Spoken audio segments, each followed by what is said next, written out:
Bueno, pues esta es la segunda parte de la primera clase, la primera propia del curso, sobre lo que son los fundamentos más importantes de ética y moral. Y este es el último punto, que son un poco las primeras expresiones morales o expresiones no occidentales, o previas al cristianismo o a la Grecia clásica, por así decirlo, que vamos a ver muy por encima, para tampoco complicar demasiado la existencia, para no complicarosla demasiado. Y esta es la referencia que he seguido. Es una referencia que está en internet y que está en inglés. No obstante, no es necesario que ampliéis el conocimiento. Lo que es tanto la tarea individual que os voy a presentar al final, como cualquier cosa que pueda entrar en el examen respecto a esto,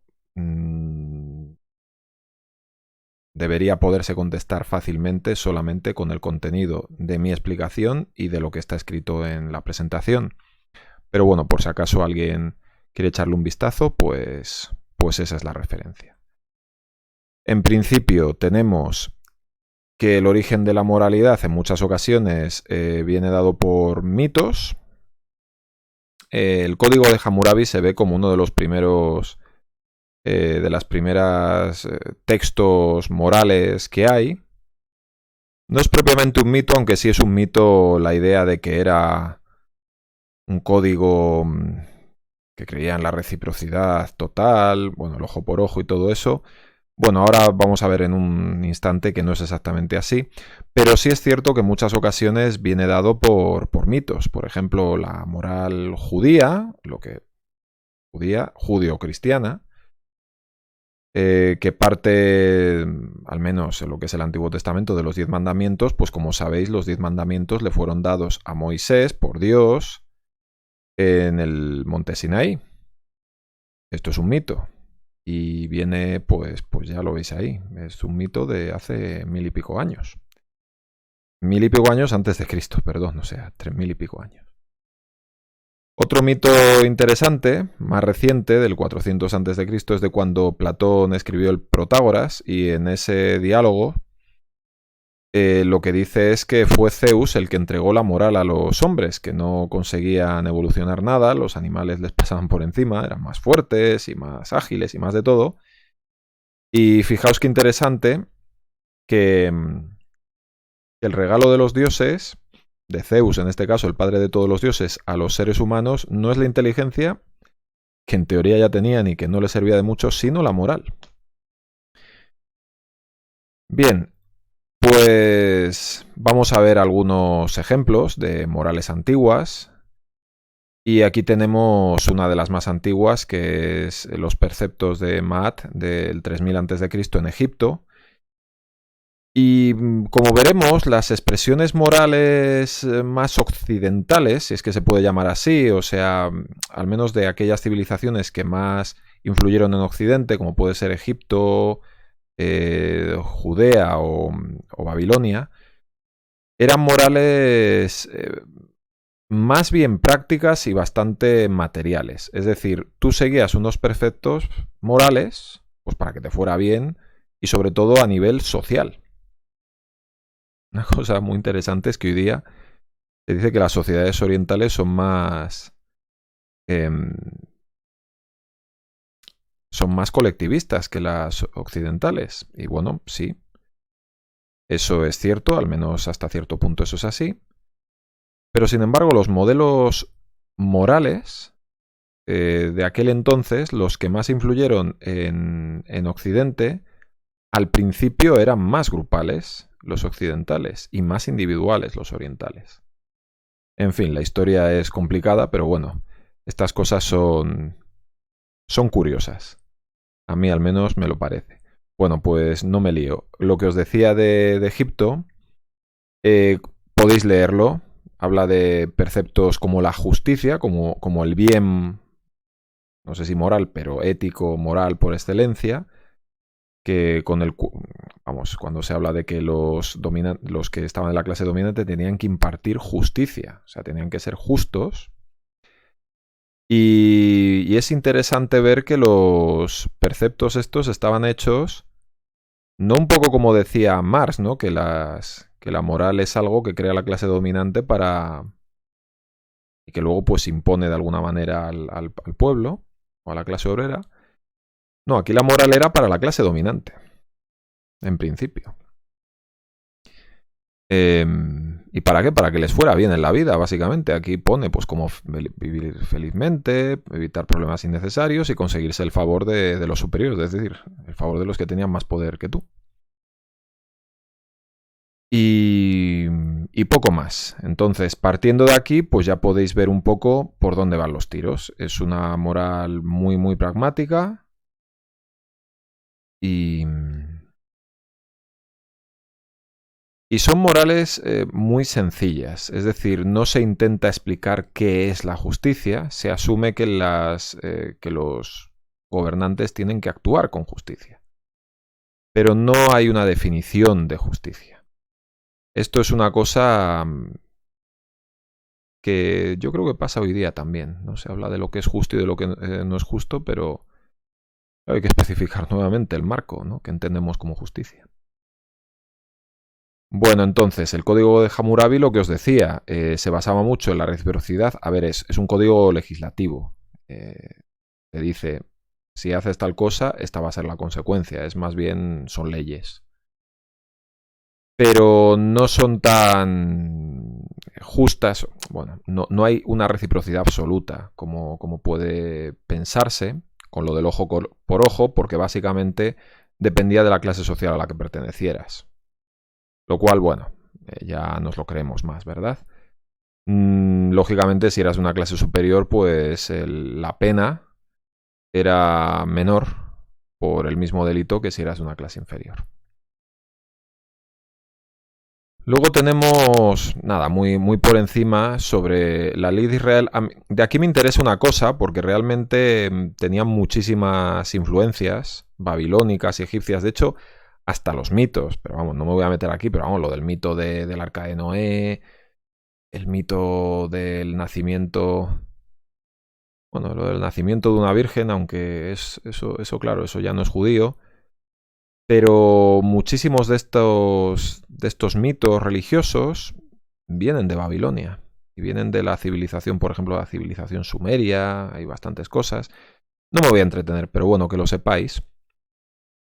Y eso, los escritos judíos, a ver, está el Antiguo Testamento, pero vamos, hay 50.000 cosas más. Y lo único que quería recalcar es que es uno de los primeros casos en donde hay una moral de grupo más marcada. Es decir, en el código de Hammurabi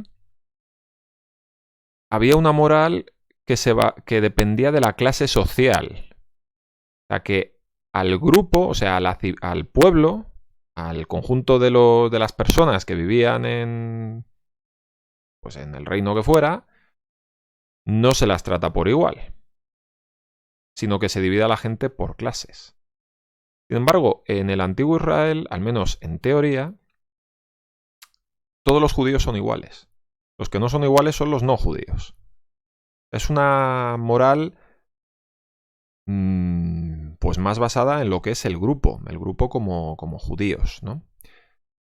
Esto es interesante. Como podéis ver, en ningún caso estamos hablando de individuos. Siempre es gente que está condicionada o por su posición en la escala social o por su condición de pertenencia al grupo o no.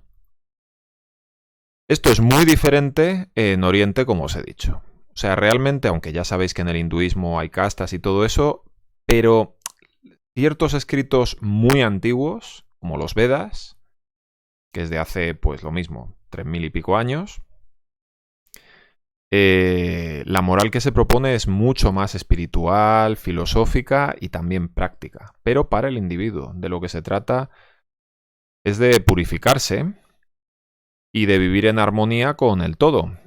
No me voy a liar, pero sabéis un poco que en el hinduismo se cree en la reencarnación, en el karma, y que el individuo existe porque está alienado, está separado del todo por medio del karma. Entonces, cuando tú te vas purificando mediante las reencarnaciones, ese karma se va debilitando y al final tu esencia se fusiona con la esencia del todo.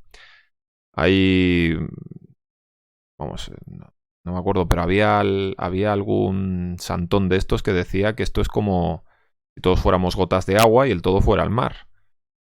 Tú tienes como algo que te recubre, pero cuando ese algo que te recubre, esa coraza, desaparece, tú, gota de agua, te disuelves en el mar. Entonces dice, ¿y dónde estás tú? Pues claro, es que ¿qué eres tú? Pues tú eres el agua y estás con el agua. En fin, no me lío, pero a mí esto me parece fascinante y como podéis ver es una ética muy diferente. También es muy pragmática, pero no solo se refiere a cómo te va a ir en el día a día, sino un poco viendo a largo plazo. El budismo, de la misma manera que el cristianismo proviene del judaísmo, el budismo proviene del hinduismo. Buda, como sabéis, no se llamaba Buda, era un príncipe, se llamaba Siddhartha. Hay un libro sobre su vida que es súper interesante, si os interesa, perdón. Y Buda significa el iluminado. Es la persona que después de ser un príncipe, pues se da cuenta de lo que es la vejez y de lo que es el dolor y de lo que es el sufrimiento del pueblo. Y entonces decide abandonar su vida plácida y agradable y se convierte en una anacoreta y entonces se da cuenta de que también privarse de absolutamente todo tampoco tiene mucho sentido y al final pues alcanza la iluminación, el nirvana y todo eso. Y la idea es la evitación del dolor por medio de la iluminación. Tiene algo que ver con lo que os he dicho antes de los Vedas. Hay diferencias, pero bueno, como podéis ver, es una moral que no está basada en nosotros y en el ellos. De hecho, cualquiera puede ser budista, incluso una persona que sea de otra religión. Luego tenemos a Lao Tse. Este era chino y de hecho es un mito. No está claro que existiera como persona. Aunque bueno, se dice que fue una persona que escribió un libro, que es el libro del Tao. Es una filosofía muy interesante que aparece como escepticismo en muchos casos, desdeña mucho las convenciones sociales y aboga un poco porque la persona pueda mirar por sí mismo. Sin embargo, en ciertos párrafos pues sí habla de que hay que seguir ciertos preceptos. Bueno, es un libro que podéis leer fácilmente, se lee como nada y hay audiolibros en YouTube. A mí me gusta mucho. Y una cosa interesante, mirad, por último tenemos el confucianismo. Pues todo esto se consideran religiones, por así decirlo, el budismo, confucianismo, una religión, yo qué sé, en Japón el sintoísmo, ya, pero ninguna de estas religiones tiene Dios, por ejemplo. Esto es muy interesante porque tenemos una idea de la religión también occidental. Parece que si crees que solamente existen las religiones con Dios, pero no, están las religiones sin Dios. Yo creo que las religiones sin Dios son, pues yo qué sé, las ideologías o ciertas ideologías, ¿verdad? Pero bueno, no me voy a meter en eso, no vamos a hablar de religión. Lo único, lo que os decía de Confucio, que es una persona, esta sí, contraria a Lao Tse y a los indios, que sí quería hacer un código ético-moral social, o sea, para que la sociedad floreciera, sobre todo centrándose pues en seguir ciertas normas de comportamiento, ciertas normas de cortesía, pues un poco todo eso. De manera que una persona que formara parte de la aristocracia no podía llegar realmente a ser un aristócrata real solamente por su poder. No, tenía también que lograr pues ser una persona reflexiva y que supiera aceptar ciertas normas independientemente del poder que tuviera. Y entre los muchos dichos de Confucio, que vamos, ahí están los 4 libros de Confucio y tal, hay muchas cosas que han llegado a nuestros días, pero yo creo que el dicho que más se conoce, yo creo que lo conoce todo el mundo, incluso los que no saben quién fue Confucio, es lo que es la reciprocidad, ¿no? Como principio fundamental. Lo que no quieres que te hagan a ti mismo, no lo hagas a los demás. Y bueno, estos son todos los ejemplos que os quería comentar antes de pasar a lo que es pues el origen de la filosofía, de la moral y la ética y todo eso en la Grecia clásica, que es lo primero que hay en la civilización occidental, que eso lo veremos el próximo día. Al final de cada clase os voy a poner las referencias, por si acaso alguien quiere leer sobre lo que se ha visto en esta sesión. Como podéis ver, yo creo que todas las podéis descargar tal cual de internet. La de Ortiz Millán no la he logrado descargar últimamente. Me la descargué hace tiempo y no la he encontrado cuando estaba preparando las referencias, pero vamos, yo la descargué de internet en su momento, o sea que no deberéis tener problema. Si alguien quiere alguno de estas referencias y no la encuentra, pues me la pide y yo se la paso sin problema. Pero bueno, como os digo, esto es solamente si os interesa. Y eso es todo. Muchas gracias.